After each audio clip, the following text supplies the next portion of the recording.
Assalamualaikum warahmatullahi wabarakatuh. Alhamdulillah bertemu kembali lagi bersama Pak Kayi di channel budidaya desa kita. Nah, kali ini sedikit mendung ya. Nah, sedikit mendung tapi masih muncul sinar mataharinya sedikit. Ini rencana mau membahas review tentang perangkap lalat buah ataupun yang merontokkan buah-buahan kita.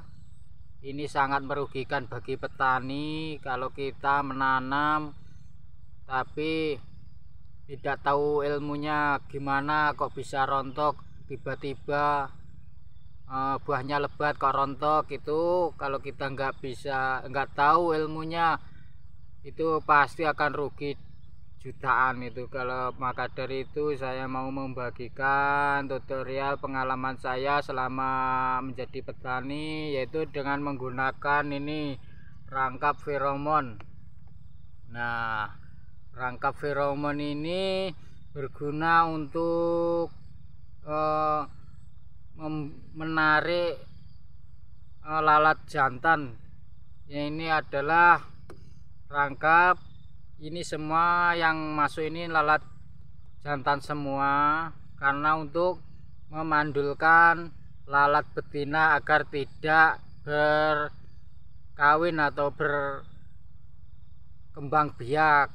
Nah, ini caranya menggunakan hormon feromon. Ini tiruan ciri khas hormon betina.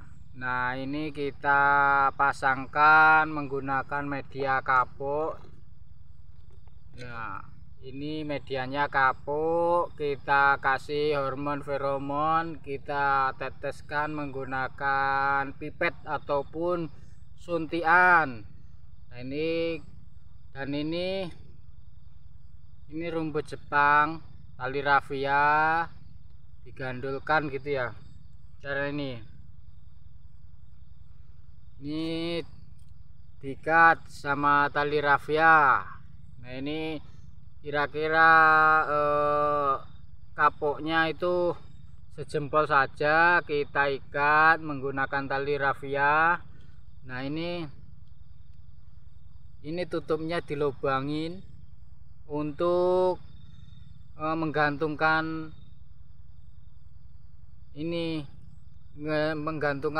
rafia, dan ini sapu lidi kita ikat sehingga tampilannya seperti ini, menggantung gitu ya, menggantung.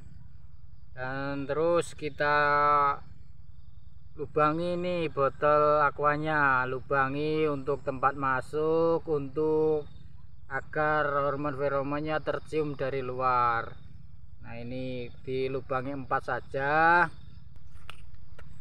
Kita kasih airnya seperempat saja agar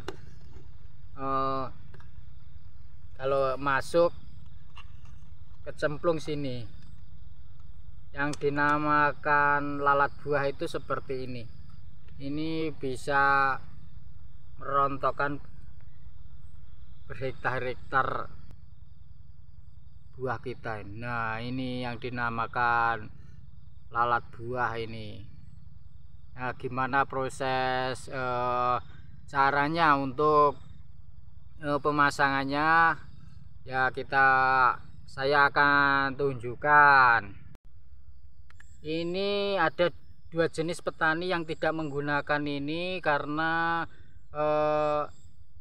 persepsi karena mengundang lalat buah itu mengundang masalah katanya. Ada juga yang menggunakan ini karena ini kan menurut saya mengundang, tapi untuk dibunuh, bukan untuk mengundang saja, tapi untuk dibunuh. Kita mandulkan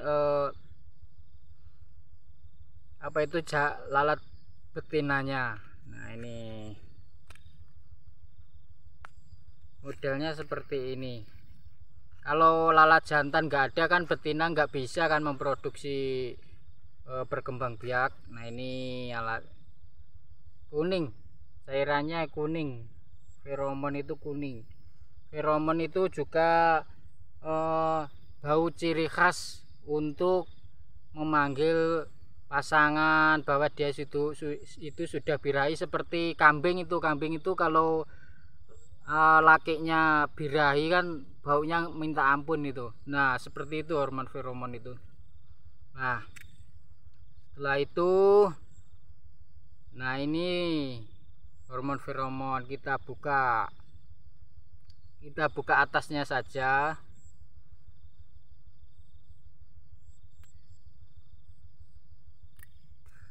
Nah, setelah atasnya terbuka, kita tusuki pipet selep gini ya. Nah, kita sedot menggunakan pipet. Nah, set tuh cukup. Nah, enggak kutah kan, enggak tumpah kan. Ini kalau tumpah biasanya diserbu lalat buah jantan.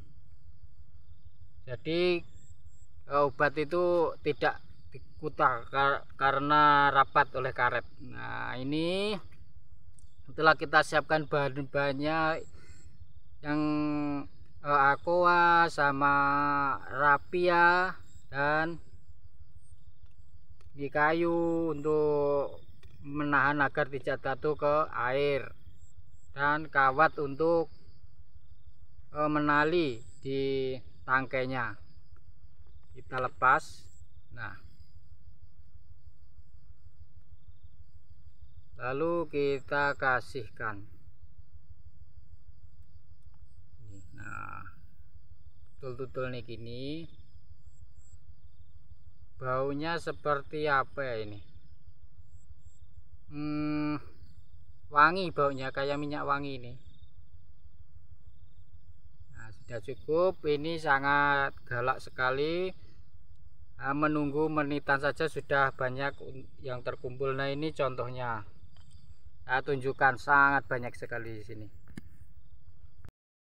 Saya tunjukkan berapa banyak, ribuan ini yang terkena. Saya tumpahkan.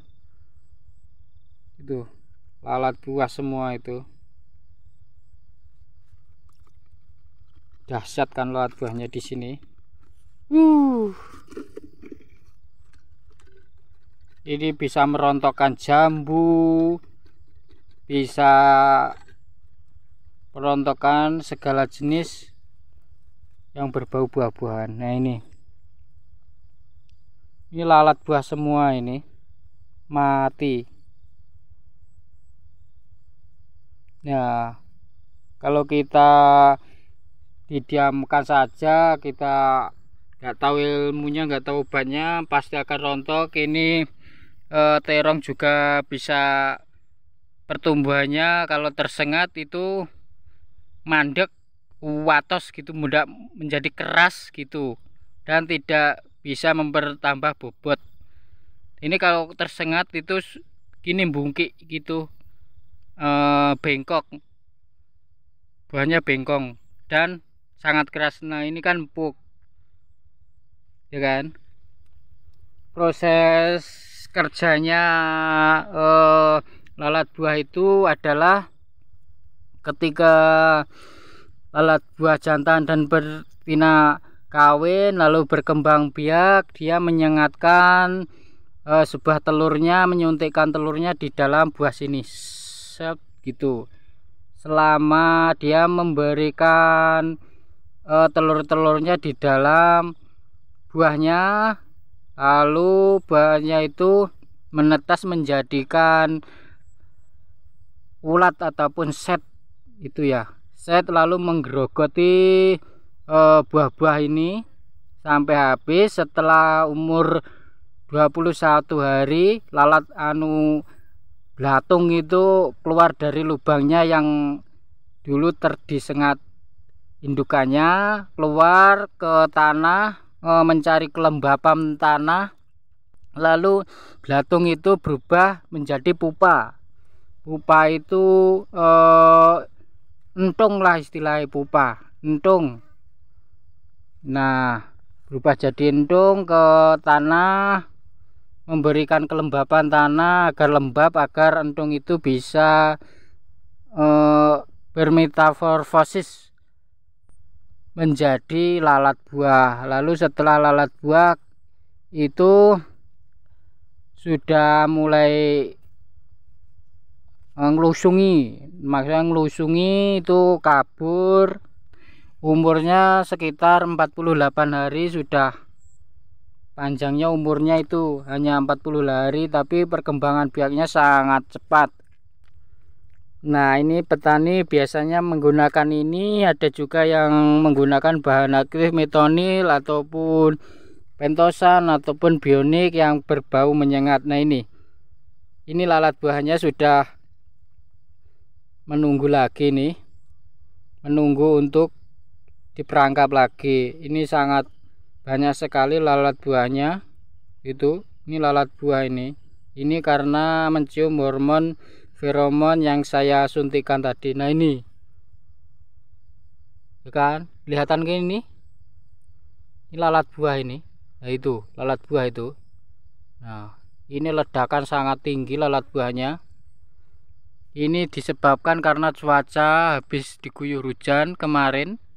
Ini meledak dan ada pepohonan yang sangat rindang. Tegalan-tegalan itu membuat ekosistem lalat buah sangat tinggi. Nah, itu setelah itu kita kasih air di sini segini aja, lalu kita tutup. Ini lalat buahnya akan mengikuti untuk diperangkap. Nah, cukup sekian tutorial saya, Pak Kayi. Jangan lupa subscribe ya lur, agar channelnya Pak Kayi bisa lancar, bisa berkembang. Saya sebagai petani muda, generasi penerus bangsa, sebagai tombak kemakmuran bangsa. Bangsa itu kalau tidak ada petani nggak akan makmur. Maka dari itu saya minta dukungannya, subscribe-nya. Saya akan membagikan pengalaman saya bertani, sedikit demi sedikit ilmu yang saya pelajari saat bertani. Moga bermanfaat bagi sedulur-sedulur semuanya. Assalamualaikum warahmatullahi wabarakatuh.